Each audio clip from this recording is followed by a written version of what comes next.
ចាសសួស្តីបងប្អូនអ្នកស្ដាប់ទាំងអស់គ្នានេះគឺជាសាច់រឿងទី4ដែលខ្ញុំនឹងលើកយកមកនិទានជូនបងប្អូនស្ដាប់នៅក្នុងថ្ងៃនេះដែរហើយរឿងនៅក្នុងថ្ងៃនេះដែរមានចំណងជើងថាម្ដាយក្មេកកូរ៉េទិញផ្ទះជូននន្លងទុកជាកាដូថ្ងៃជួបគ្នាគ្រាន់តែឮចំណងជើងក៏អាចដឹងបានដែរមែនទេថាម្ដាយក្មេកកូរ៉េម្នាក់នេះគាត់ល្អប៉ុណ្ណាមែនអត់អញ្ចឹងបើចង់ដឹងថាម្ដាយក្មេកកូរ៉េម្នាក់នេះល្អយ៉ាងណាពួកយើងទៅស្ដាប់សាច់រឿងពេញទាំងអស់គ្នាតែម្ដងតើតួឯកស្រីនៅក្នុងសាច់រឿងយើងនៅក្នុងថ្ងៃនេះគឺជាជនជាតិហ្វីលីពីនគាត់មានឈ្មោះថាយូជីនមានបងប្អូន3នាក់ក្នុងនោះយូជីនគឺជាកូនច្បងគេម្ដាយយូជីនមានអាយុ44ឆ្នាំនិងឪពុកយូជីនមានអាយុ45ឆ្នាំគ្រួសារយូជីនគឺជាគ្រួសារក្រីក្រមួយដែលរស់នៅក្នុងប្រទេសហ្វីលីពីនដោយចង់ចាកផុតពីភាពក្រីក្រក្នុងវ័យ20ឆ្នាំយូជីនក៏បានសម្រេចចិត្តរៀបការជាមួយនឹងស្វាមីដែលជាជនជាតិកូរ៉េមានវ័យ33ឆ្នាំនៅពេលនោះដែរហើយមុនពេលរៀបការមកប្រទេសកូរ៉េនឹងស្វាមីយូជីនគាត់ក៏បានប្រាប់យូជីនដែរថាគាត់សពថ្ងៃរស់នៅជាមួយឪពុកម្ដាយគាត់ព្រមទាំងលោកយាយលោកតាផងដែរអញ្ចឹងមានន័យថាសមាជិកនៅក្នុងគ្រួសាររបស់គាត់នឹងមានមនុស្សចាស់ដល់ទៅ4នាក់ឪពុកម្ដាយគាត់ហើយទាំងលោកយាយលោកតាគាត់ផងដែរអញ្ចឹងណាអញ្ចឹងយូជីនគិតយ៉ាងម៉េចយូជីនព្រមរៀបការជាមួយគាត់មករស់នៅជាមួយគាត់នៅប្រទេសកូរ៉េដែរអត់នេះគាត់និយាយដោយស្មោះត្រង់ព្រោះថាបើសិនជាជនជាតិកូរ៉េវិញណាពួកគាត់អត់ចូលចិត្តរស់នៅដែលមានឪពុកម្ដាយជាមួយឪពុកម្ដាយជាពិសេសលោកតាលោកយាយអីនៅជាមួយអញ្ចឹងពួកគាត់អត់សូវចូលចិត្តទេអញ្ចឹងណាព្រោះភាគច្រើនគឺថានៅពេលដែលពួកគាត់រៀបការឲ្យក្មេងៗអញ្ចឹងគឺគាត់ចេញទៅរស់នៅពីអ្នកប្តីប្រពន្ធហើយគាត់មិនរស់នៅជាមួយឪពុកម្ដាយទេអញ្ចឹងណាអញ្ចឹងទៅបានគាត់ប្រាប់យូជីននឹងដោយស្មោះត្រង់បើសិនជាយូជីននឹងអាចទទួលយកបានគាត់នឹងរៀបការជាមួយយូជីនអញ្ចឹងណាអញ្ចឹងដោយប្រាប់ត្រង់អស់ហើយយូជីនក៏ទទួលយកហេតុផលមួយហ្នឹងយូជីនក៏ថាគាត់អូខេអត់អីទេអញ្ចឹងពួកគាត់ក៏សម្រេចចិត្តរៀបការជាមួយគ្នាហើយក្រោយពេលរៀបការហើយហ្នឹងយូជីនក៏បានមករស់នៅលើទឹកដីប្រទេសកូរ៉េហ្នឹង4ឆ្នាំក្រោយមកមានន័យថាយូជីនមានវ័យ24ឆ្នាំគាត់មានកូនប្រុសម្នាក់អាយុប្រហែលជា8-9 ខែនឹងឯងអត់តាន់ដល់1ខួបទេហើយយូជីនជាទូទៅនិយាយរួមទៅទោះបីជាគាត់មានវ័យ24ឆ្នាំនឹងក៏ដោយប៉ុន្តែចរិតយូជីននៅកូនក្មេងហើយគាត់នៅក្នុងផ្ទះហើយហ្នឹងគាត់អត់សូវចេះជួយការងារនិយាយរួមតតែប្រើបានគាត់ធ្វើអញ្ចឹងណាគាត់អត់ចឹងនិយាយថាអត់ធ្វើអ្វីជាតួនាទីដែលគាត់ត្រូវធ្វើហ្នឹងគាត់អត់សូវដឹងអញ្ចឹងណាហើយសូម្បីតែកូនរបស់គាត់នឹងក៏ដោយខ្ញុំឃើញម្ដាយក្មេកគាត់ជាអ្នកមើលរហូតម្ដាយក្មេកហ្នឹងអោបចៅនឹងផងធ្វើម្ហូបផងការងារផ្ទះផងហើយគាត់មាន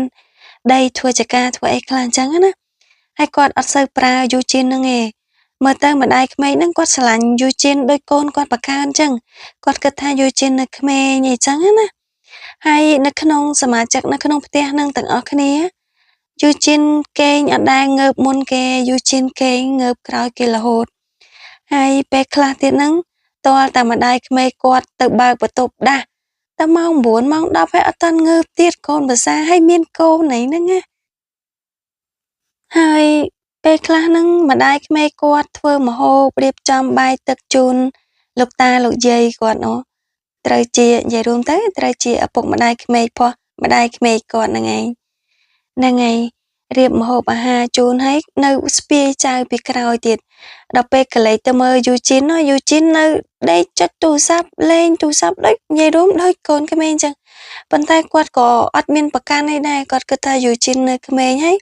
គាត់ស្រឡាញ់យូជីនដូចកូនបកើតគាត់ចឹងហើយអញ្ចឹងទៅលោកយាយលោកតាហ្នឹងក៏គាត់និយាយដែរគាត់ថាឲ្យប្រើយូជីនខ្លះទៅប្រើអ្វីដែលគួរធ្វើអ្វីដែលមិនគួរធ្វើចឹងណា ព្រោះអី Eugene ឥឡូវក៏មានប្តីមានកូនអញ្ចឹង Eugene គួរតែរៀនពីតួនាទីថាគួរធ្វើអីខ្លះអញ្ចឹងណាហើយដល់ពេលអញ្ចឹងទៅគាត់ក៏ប្រើឲ្យជូតផ្ទះជូតអីហើយរៀនធ្វើម្ហូបអីជាមួយគាត់ពេលខ្លះអីចឹងណាហើយធម្មតាគាត់និយាយសំឡេងយ៉ាងខ្លាំងអីចឹងណា Eugene គាត់ថាម៉ាក់ក្មេកគាត់និយាយខ្លាំងគាត់ខ្លាច គាត់ខ្លាចប៉ុន្តែអត់សូវល្វីសនឹងការងារច្រើនតែសង្ងំក្នុងបន្ទប់លេងទូរស័ព្ទអត់មើលកូនអត់គិតការងារក្នុងផ្ទះជួយម៉ាក់ក្មេកអីអត់សូវទេ Eugene ប៉ុន្តែទោះបីជា Eugene បែបនេះក៏គាត់នៅតែស្រឡាញ់ផ្ដល់ក្តីស្រឡាញ់បានច្រើនដែរបើគិតទៅមនុស្សយើងអញ្ចឹងណាពេលដែលកូនប្រសាអញ្ចឹងជួបម្ដាយក្មេកល្អនេះល្អហើយ Eugene គាត់ប្រើជីវិតប្រចាំថ្ងៃអញ្ចឹងការងារបើសិនជាម្ដាយក្មេកគាត់អត់ប្រើទេគាត់មិនសូវដឹងធ្វើអីទេគឺដេកលេងចុចទូរស័ព្ទលេងនឹងឯងតែកូនគាត់មើលតែម្ដាយក្មេកគាត់ស្ពាយជាប់រហូតបញ្ចុកអាហារអីហ្នឹងហើយមានថ្ងៃមួយហ្នឹងគាត់ទេទូរស័ព្ទទៅប្ដីគាត់ចាញ់ទៅធ្វើការហ្នឹងណាគាត់ទេទូរស័ព្ទទៅប្ដីគាត់ហើយប្ដីគាត់អត់លើកគាត់ខឹងហើយនៅពេលដែលប្តីគាត់ត្រឡប់មកដល់ផ្ទះវិញណាគាត់សួរថាហេតុអីបានជាទូរស័ព្ទគាត់ទៅអត់លើកអីចឹងណាទោះបីជាប្តីគាត់ឆ្លើយថាគាត់ឈប់រវល់ការងារហើយនៅពេលដែលគាត់រវល់ធ្វើការងារឲ្យគាត់មកលើកទូរស័ព្ទម៉េចហើយ Eugene គេខឹងគេយំគេថាហើយក្រោយពេលចប់ការងារយ៉ាងហោចណាស់ក៏បានទេមកប្រពន្ធវិញឬក៏ message ផ្ញើប្រពន្ធដែរអីចឹងណានេះអត់តបអត់អីទាំងអស់ទេអីចឹងទៅហើយដល់ពេលប្តីនិយាយហេតុផលចឹងហើយនៅអត់ព្រមស្ដាប់ទៀតយំងាក់ងក់អីចឹងណាតែពេលម្ដាយក្មេកគាត់ចូលមកចឹងទៅម្ដាយក្មេកក៏គាត់ថាឲ្យតែគាត់មិនថាអីស្ដីកំហុសអីឲ្យវាធំដុំអីទេគាត់គ្រាន់ថាកូនឯងគួរតែយល់ពីការងារប្តីផងប្តីទៅធ្វើការហើយប្តីរវល់ធ្វើការហើយកូនឯងទេហ្នឹងគេមិនលើកកុំទៅខឹងគេមានទៅដើរលេងឯណាគេទៅធ្វើការតើអីចឹងណាហើយទៅគាត់ខឹងគាត់យំគ្រាន់តែប៉ុណ្្នឹងក៏គាត់យំដែរមានអារម្មណ៍ថាហ្នឹងឯងច្រះគាត់នៅកូនក្មេងនៅឡើយចឹងណាហើយត្រង់ចំណុចហ្នឹងពេលដែលនិយាយទៅម្ដាយក្មេកគាត់ក៏មានអារម្មណ៍ខឹងដែរតែខឹងគាត់មិនមែនខឹងអីនេះទេដូចខឹងដូចតកូនគាត់បកកើតចឹងណានៅពេលដែលកូនចេញមកអញ្ចឹងមិនសូវតំណងអីធម្មតាម្ដាយយើងខឹងដូចគ្នាអញ្ចឹងណាបើសិនជាយើងចង់រករឿងប្តីយើងក៏គួរតែមានហេតុផលណាមួយឲ្យវាសមស្របគួរខឹងគួររករឿងណាហើយនេះម្ដាយក្មេកកូរ៉េបានប្រពន្ធគាត់នឹងដឹងមានម៉ានអ្នកផងម្ដាយក្មេកបានប៉ុណ្ណឹងអ្នកណាក៏ចង់បានដែរមែនតាហើយការរយៈពេល4ឆ្នាំដែល Eugene បានមករស់នៅប្រទេសកូរ៉េហ្នឹងណា4ឆ្នាំកូនគាត់អត់តាន់ដល់មកខួបទេអញ្ចឹងគាត់មានឱកាសទៅលេងស្រុកកំណើតគាត់ជាលើកទី1ទៅជាមួយម្ដាយក្មេកគាត់ហ្នឹងជាមួយកូនគាត់ហ្នឹង3នាក់ហ្នឹងទៅលេងស្រុកកំណើតគាត់ទៅដល់ហ្វីលីពីនហ្នឹងហើយនៅពេលដែលយន្តហោះចុះពីលើយន្តហោះហ្នឹងទៅដល់ផ្ទះគាត់ស្រុកកំណើតគាត់ហ្នឹងណាហើយផ្ទះដែល Eugene រស់នៅហ្នឹងគឺនៅម្ដុំរបៀបផ្ទះប្រក់កប៉ាំងអាស័យហើយផ្ទះតូចនៅជាប់គ្នា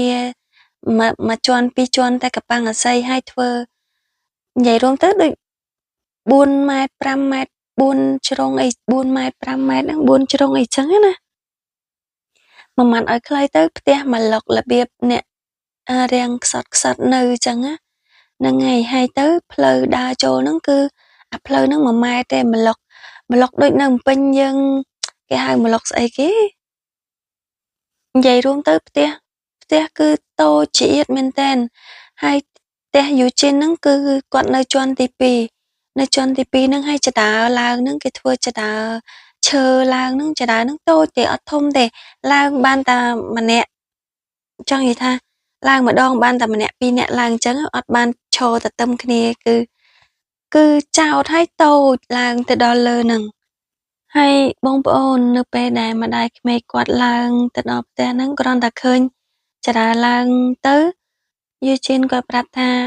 ឡើងតាមហ្នឹងទៅម៉ាក់អាហ្នឹងផ្ទះរបស់ខ្ញុំឡើងទៅដល់លើជាន់ទី2ហ្នឹងផ្ទះរបស់ខ្ញុំអីចឹងណាគ្រាន់តែឃើញភ្លាមអញ្ចឹងទៅម៉ាក់ក្មេកយូជៀនហ្នឹងគាត់យំគាត់ថាពុទ្ធោកូនម្ដាយកន្លងមកកូនឯងរស់នៅបែបហ្នឹងហ៎ម៉ែអត់ដឹងថាកូនឯងរស់នៅលំបាកអញ្ចឹងឯងពីមុនមកអីចឹងណានិយាយរួមទៅនៅពេលដែលគាត់មកឃើញផ្ទះជាលើកទី1ផ្ទះរបស់កូនប្រសាហ្នឹងគាត់ស្រក់ទឹកភ្នែកគាត់យំគាត់ថាគាត់អត់ដឹងថាកូនប្រសាគាត់កន្លងមករស់នៅពិបាកយ៉ាងហ្នឹងគាត់អត់ដឹងទេអញ្ចឹងណាហើយគាត់ឡើងទៅដល់ផ្ទះយូជីននឹងសូម្បីតាប្រគុណនឹងក៏អត់មានត្រឹមត្រូវដែរប្រគុណនឹងអត់មានទ្វារអត់មានអីទេហើយផ្ទះហ្នឹងគឺយើងគេងនៅជុំគ្នាទាំងអស់គ្នាអញ្ចឹងហ្មងអត់មានបន្ទប់អត់មានអីគេងដោយឡែកអញ្ចឹងណាគឺអត់មានទេនៅពេលដែលឡើងទៅដល់អញ្ចឹងហើយអង្គុយអញ្ចឹងទៅគាត់យំឡើងមកឆ្អែតយំអាណិតកូនប្រសាគាត់អញ្ចឹងណាហើយកូនប្រសាគាត់ហ្នឹងក៏យំទាំងអស់គ្នាអញ្ចឹងទៅហើយដល់ថ្ងៃបន្ទាប់មកហ្នឹងគាត់ក៏បាននាំយូជីនហ្នឹងទៅម៉ាតដើម្បីទិញអីវ៉ាអាវ៉ាន់គ្រឿងឧបករណ៍ប្រើប្រាស់ប្រចាំថ្ងៃនៅក្នុងផ្ទះហ្នឹងខ្លះៗអញ្ចឹងណាគាត់ចង់ទិញឲ្យអ្នកប្រឡងហ្នឹងដោយសារគាត់មើលទៅអ្វីវាអត់ច្រើនពេកគាត់ទិញតាំងពីចានឆ្នាំងទិញរបស់ប្រើប្រាស់ស្អីផ្សេងច្រើនគាត់ទិញឲ្យហើយគាត់ក៏សប្បាយចិត្តនឹងជួបប្រឡងជួបជុំគ្រួសារជាមួយនឹងកូនប្រសានឹងគាត់សប្បាយចិត្តដែលបានមកជួបហើយបានមកលេងបានមកស្គាល់ផ្ទះប្រឡងសុខទុក្ខប្រឡងអីចឹងណាហើយនៅពេលដែលមកដល់ហ្វីលីពីនចឹងយូជីនគាត់ក៏បានធ្វើម្ហូបកូរ៉េហ្នឹងឲ្យម្ដាយក្មេកគាត់ហូបហើយដល់ពេលទៅម្ដាយក្មេកគាត់ថាអូយូជីនប៉ាកែម៉ែគាត់សរសើរអញ្ចឹងណាគាត់ថានៅកូរ៉េអត់ដែលធ្វើម្ហូបអីឲ្យគាត់ញ៉ាំផងហើយមកដល់នេះចេះធ្វើឲ្យគាត់ញ៉ាំហើយទៅនៅពេលដែលគាត់បានញ៉ាំគាត់ថាអូឆ្ងាញ់ណាស់គាត់សរសើរកូនប្រសាគាត់ចឹងទេអូឆ្ងាញ់ណាស់កូនឯងពេលត្រឡប់ទៅប្រទេសកូរ៉េវិញកុំភ្លេចធ្វើឲ្យម៉ាក់ញ៉ាំផងឬអត់អីចឹងណាហើយមើលទៅគាត់ស្រឡាញ់យូជីនហ្នឹងស្រឡាញ់ដូចកូនគាត់បកើតចឹងហើយថ្ងៃបន្ទាប់មកទៀតចឹងទៅយូជីនគាត់សុំម៉ែក្មេកគាត់ទៅលេងមិត្តភក្តិគាត់ដែលខានជួបគ្នាយូរហើយចឹងណាសុំទៅលេងហើយដល់ពេលចឹងទៅទុកកូននឹងនៅម៉ាក់ក្មេកគាត់នឹងនៅមើលចឹងទៅហើយយូជីនគាត់តែងខ្លួនចេញទៅលេងមួយមិត្តភក្តិគាត់ចឹងទៅជួបមិត្តភក្តិគាត់ហើយនៅពេលដែលគាត់ឃើញយូជីនតែងខ្លួនចឹងគាត់ថាអូយកូនឯងកុំតែងខ្លួនស្អាតពេកតែងខ្លួនស្អាតពេកចេញទៅ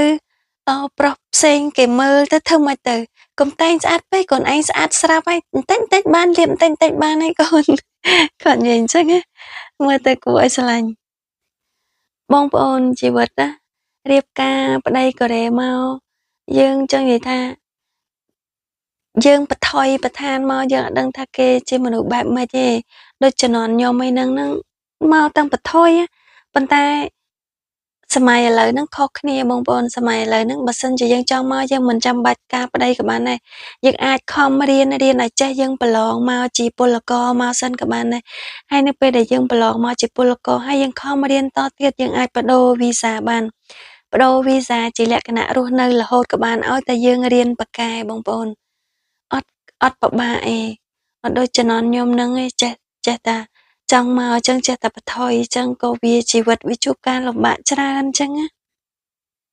ហើយបើដូចជំនាន់ឥឡូវហ្នឹងយើងឲ្យតែយើងខំរៀនប៉ាកែយើងប្រឡងជាពលករមកដល់យើងរៀនទៀតរៀនរហូតរៀនឲ្យបដូរវីសាឬមួយក៏យើងរៀនបដាយើងមើលប្រុសស្អាតបដាអាហ្នឹងយើងចាំតាក់ទងគ្នាជ្រើសរើសតាមអ្វីដែលយើងចង់បានអាហ្នឹងយើងមានឱកាសច្រើនឲ្យតែយើងបានមកដល់នេះអញ្ចឹងណាដល់ណាហើយសាច់រឿងយើងហ្នឹងហើយ ក្រោយពេលយូជីនគាត់ត្រឡប់មកពីលេងជាមួយមិត្តភក្តិគាត់វិញអីហ្នឹងអញ្ចឹងទៅស្អែកឡើងបន្តទៀតម្ដាយក្មេកគាត់ហ្នឹងណាគាត់បានទៅរកមើលទិញផ្ទះជូនតាឡងគាត់ហ្នឹងដោយសារគាត់គិតថាមើលទៅផ្ទះរស់នៅនឹងដូចវាពិបាកពេកណាតែចឹងទៅគាត់អាណិតហើយចឹងទៅគាត់ក៏ទៅរកទិញផ្ទះមួយនៅជាន់ក្រោមផ្ទះវាមិនមែនផ្ទះថ្មអីធំដុំស្កឹមស្កៃអីទេប៉ុន្តែយ៉ាងហោចណាស់ជាទឹកចិត្តរបស់គាត់ទិញនឹងក្រោមហ្នឹងក៏វាជាផ្ទះថ្មដែរក៏មានបន្ទប់អីត្រឹមត្រូវឲ្យក្រុមគ្រួសារគាត់រស់នៅបានស្រួលមានបន្ទប់មានផ្ទះបាយមានអីចឹងណាប៉ុណ្ណឹងគឺជាទឹកចិត្តដ៏ល្អធំធេងរបស់គាត់ហើយម្ដាយបង្កើតរបស់យូជីនហ្នឹងក៏គាត់សប្បាយចិត្តសើចទទួលយកទាំងទឹកភ្នែកគាត់រំភើបពេកចឹងណាទាំងយូជីនឯហ្នឹងហើយដល់ពេលចឹងសូម្បីតែខ្ញុំមើលហើយក៏ខ្ញុំរំភើបហើយខ្ញុំក៏មើលហើយរំភើបទឹកភ្នែកជាមួយគេដែរចឹងណាហើយខ្ញុំគិតថានេះគឺជាភ័ព្វសំណាងរបស់យូជីនហើយដែលមានម្ដាយក្មេកអញ្ចឹងព្រោះថាម្ដាយក្មេកភាគច្រើនគាត់មិនបានល្អដោយម្ដាយក្មេកយូជីនអញ្ចឹងទេហ្នឹងហើយក្រោយពេលត្រឡប់មកពីប្រទេសហ្វីលីពីនហ្នឹងវិញទៅគាត់ប្រាប់យូជីនថាគាត់នឹងស្រឡាញ់យូជីនឲ្យបានច្រើនបន្ថែមការស្រឡាញ់ទៅលើយូជីនអញ្ចឹងណាហ្នឹងហើយយូជីនគាត់រស់នៅបែបមានសេចក្តីសុខអញ្ចឹងឯងហើយរស់ណាបានទៀតសេចក្តីសុខបែបហ្នឹងមករស់នៅជាមួយឪពុកម្ដាយក្មេកហើយគាត់ស្រឡាញ់មិនថាម្ដាយក្មេកគាត់ស្រឡាញ់ទេសូម្បីតែឪពុកក្មេកក៏ស្រឡាញ់ដែរធ្វើម្ហូបទិញស្អីមកអញ្ចឹងណាទិញមករបស់ណាដែលយូជីនចូលចិត្តគាត់អាសាទិញមកហើយទិញមកគាត់ថាទិញឲ្យកូនប្រសាគាត់ចូលចិត្តញ៉ាំសាច់អញ្ចឹងគាត់អាសាទិញសាច់យកមកឲ្យធ្វើម្ហូបញ៉ាំអញ្ចឹងណាហ្នឹងហើយជាក្តីសុខហើយមនុស្សស្រីណាក៏ប្រាថ្នាឪពុកម្ដាយក្មេកចឹងដែរសូម្បីតែខ្ញុំក៏ប្រាថ្នាដែរហើយមើលរឿងហ្នឹងចំណែនយូជីនផងអីផងមែនតាចាស់ហ្នឹងហើយអញ្ចឹងសាច់រឿងហ្នឹងនៅក្នុងថ្ងៃនេះខ្ញុំសូមបញ្ចប់តែត្រឹមហ្នឹងចុះជូនពរឲ្យម្ដាយក្មេកគាត់ស្រឡាញ់គាត់បែបនេះរហូតតទៅហើយនឹងក្រុមគ្រួសារគាត់ទាំងមូលក៏មានក្តីសុខបែបនេះរហូតតទៅដែរហើយជាចុងក្រោយខ្ញុំក៏សូមអរគុណបងប្អូនមិត្តអ្នកស្ដាប់ទាំងអស់ដែលតាមដានពីដើមរហូតដល់ចប់ហើយសម្រាប់បងប្អូនដែលអត់ទាន់បាន Subscribe Channel របស់ខ្ញុំសូមបងប្អូនជួយ Subscribe ម្នាក់មួយផងដើម្បីនៅពេលដែលខ្ញុំផុសវីដេអូលើក្រោយៗទៀតបងប្អូននឹងទទួលបានចឹងណាហ្នឹងហើយសម្រាប់បងប្អូនដែលចូលចិត្តតាមដានជីវិតគ្រួសាររស់នៅប្រទេសកូរ៉េហ្នឹងបែបម៉េចបងប្អូនអាចតាមដានបាននិងស្វែងយល់ពីការរស់នៅអ្នកដែលរៀបការស្វាមីជនជាតិកូរ៉េហ្នឹងគេរស់នៅបែបម៉េចចឹងណាចាហ្នឹងហើយអរគុណច្រើនជូនពរបងប្អូនមានសុខភាពល្អនិងសំណាងល្អទាំងអស់គ្នាជួបគ្នានៅវីដេអូក្រោយទៀតចាអរគុណជំរាបលាបាយ